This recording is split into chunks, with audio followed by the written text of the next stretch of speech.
नमो नमः विद्यार्थी मित्रांनो, संस्कृत सॉन्ग बाय अमोल महाजन या यूट्यूब चॅनलमध्ये आपल्या सर्वांचं हार्दिक हार्दिक सुस्वागतम.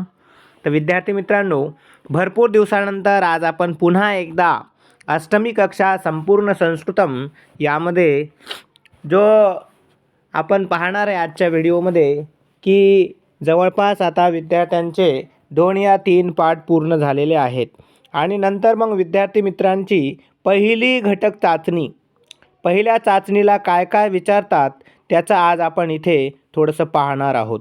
तर चला तर विद्यार्थी मित्रांनो, फर्स्ट घटक चाचणी ज्याला काय काय येते त्यानुसार आज आपण घटक चाचणीच्या आज 20 मार्काचा जो पेपर असतो ज्याचं जो प्रारूप आहे ते प्रारूप आज आपण पाहणार आहोत.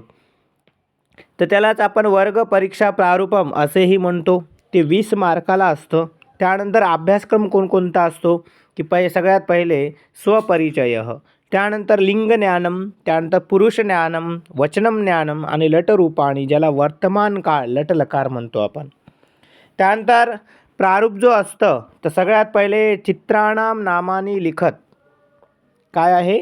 चित्राणाम नामानी लिखत. मग आपण चित्राणाम नामानी लिखत त्यानंतर पहिला जो प्रश्न असतो की तो 4 मार्काचा असतो आणि त्याचं नाव आहे चित्राणाम नामानी लिखत. 4 चित्र दिल्या जातात आणि 1 चित्र 1 मार्काला असतं.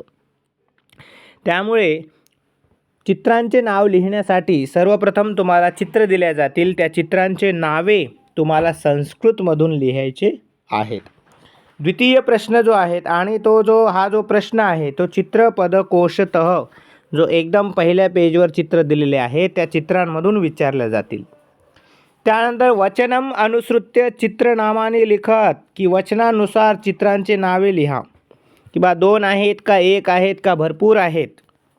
तर अशाप्रमाणे जे चित्र आहे त्याचे वचनानुसार आपल्याला नाव लिहायचे आहेत. हे पण 4 चित्र येतात आणि या 1 चित्र 1 मार्काला असतं. तिसरा प्रश्न आहे स्तंभ मेलनम कुरुत.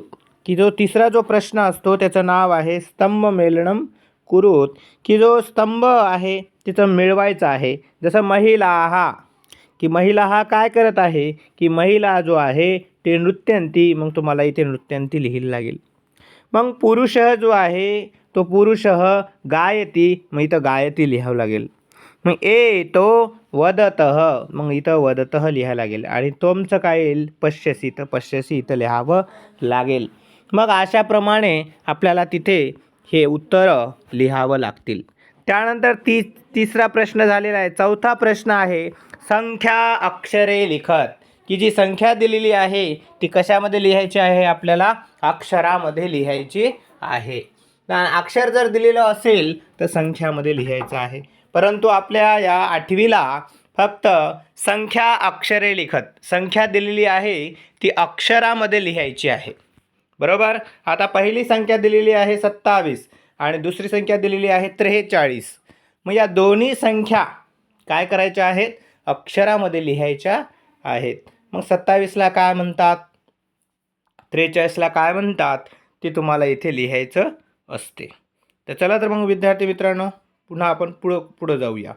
त्यानंतर 5वा जो प्रश्न आहे त्याचं नाव आहे शब्दान पृथक कुरुत. शब्दांना पृथक म्हणजे वेगवेगळे करा. इथं भरपूर सारे शब्द दिलेले आहेत.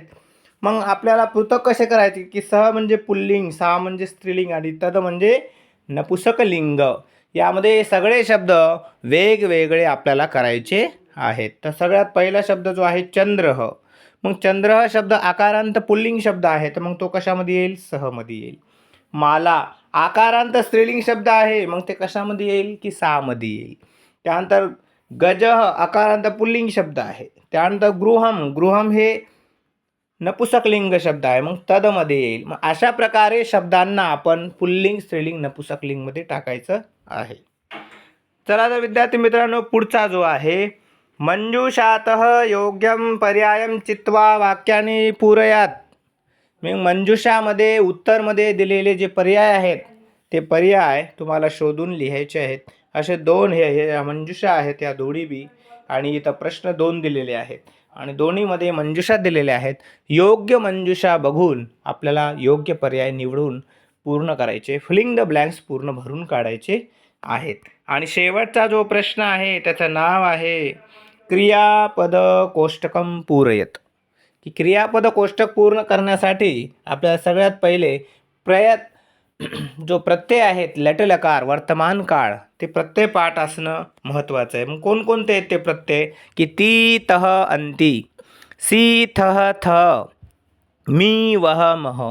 तर मग हे जर प्रत्यय पाठ असेल तर मग आपण हा जो टेबल दिलेला आहे क्रियापदांचा लटलकारचा एक धातू लावून दिलेला आहे धाव, मग काय होईल धावती, मग इथे जे आहेत धावती धावतः धावंती, धावसी धावतः धावथ, धावामी धावाव धावामः. मग अशाप्रमाणे हे क्रियापद कोष्टक इथं पूर्ण होईल. मग अशाप्रमाणे आपल्याला इथे जे आहे ते आपल्याला इथं 20 मार्काचं जे प्रारूप आहे ते दिलेलं आहे आणि या 20 मार्काच्या प्रारूपनुसारच आपल्याला प्रथम घटक चाचणी आपल्याला इथं येणार आहेत. त्यानुसार विद्यार्थ्यांनी अभ्यास करावा. तुम्हाला जर एखादा प्रश्न कळाला नसेल, एखाद्या शब्दाचा अर्थ कळाला नसेल तर निश्चित आमच्या या चॅनलला तुम्ही मेसेज करा, फोन करा आणि चॅनलच्या मध्ये डिस्क्रिप्शनमध्ये जाऊन तुम्ही फोन नंबर घेऊन फोनही लावू शकता आणि तुमची प्रतिक्रिया आमच्यापर्यंत पोहोचवू शकता. ठीक आहे, तर विद्यार्थी मित्रांनो आजच्या व्हिडिओमध्ये आपण इथेच थांबूया. तोपर्यंत लाईक आणि शेअर नाही केलं असेल लाईक करा, शेअर करा आणि पुन्हा भेटूया पुढच्या नवनवीन व्हिडिओसाठी. पुन्हा पाहत राहा संस्कृत सॉन्ग बाय अमोल महाजन. नमो नमः. पुनर्मिलामः.